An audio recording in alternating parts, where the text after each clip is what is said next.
Hi hello, ನಾನು ನಿಮ್ಮ ಮಲೆನಾಡು ಹುಡುಗ ಕಿಶೋರ್ ಮಾತಾಡ್ತಿರೋದು. ಬನ್ನಿ ನಮ್ಮ ಕೆಲಸದ ಮೇಲೆ ಹುಡುಗರು ಏನು ಮಾಡ್ತಿದ್ದಾರೆ ಅಂತ ನೋಡಿದ್ರೆ, ದಪ್ಪ ರನ್ನರ್ನ ಮೇಕಿಂಗ್ ಮಾಡ್ತಾಯಿದ್ದಾರೆ. ಮೇಕಿಂಗ್ ಅಂದರೆ ಹೋಲ್ ಹೊಡಿತಾ ಇದ್ದಾರೆ. ಅದು ಯಾಕೆ ಯೂಸ್ ಮಾಡ್ತಾರೆ ಅಂದರೆ, ದಪ್ಪ ರನ್ನರು ದೊಡ್ಡ ದೊಡ್ಡ ಪಿಲ್ಲರ್ ಬಾಕ್ಸ್ಗಳಿಗೆ ಸಪೋರ್ಟ್ ಕೊಡೋದಕ್ಕೋಸ್ಕರ ಈ ದಪ್ಪ ರನ್ನರ್ನ ಯೂಸ್ ಮಾಡ್ತೀವಿ.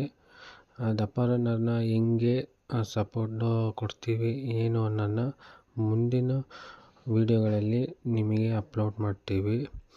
ನೋಡಿ, ಸಪೋರ್ಟ್ ಮಾಡಿ. ಎಲ್ಲರೂ ಲೈಕು, ಶೇರು, ಸಬ್ಸ್ಕ್ರೈಬ್ ಮಾಡಿ. ಮತ್ತು ಇನ್ನು ಮುಂದೆ ಬರುವ ವೀಡಿಯೋಗಳಿಗೂ ಸಪೋರ್ಟ್ ಕೊಡಿ. ಹೀಗೆ ನಿಮ್ಮ ಆಶೀರ್ವಾದ ನನ್ನ ಮೇಲೆ ಯಾವಾಗಲೂ ಇರಲಿ. ಇನ್ನೂ ಹೆಚ್ಚಿನ ವೀಡಿಯೋಗಳಿಗೆ ನಿಮ್ಮ ಸಪೋರ್ಟು ನನಗೆ ತುಂಬ ಅವಶ್ಯಕತೆ ಇರುತ್ತದೆ. ಹೀಗೆ ಸಪೋರ್ಟ್ ಮಾಡ್ತಾ ಇರ್ರಿ.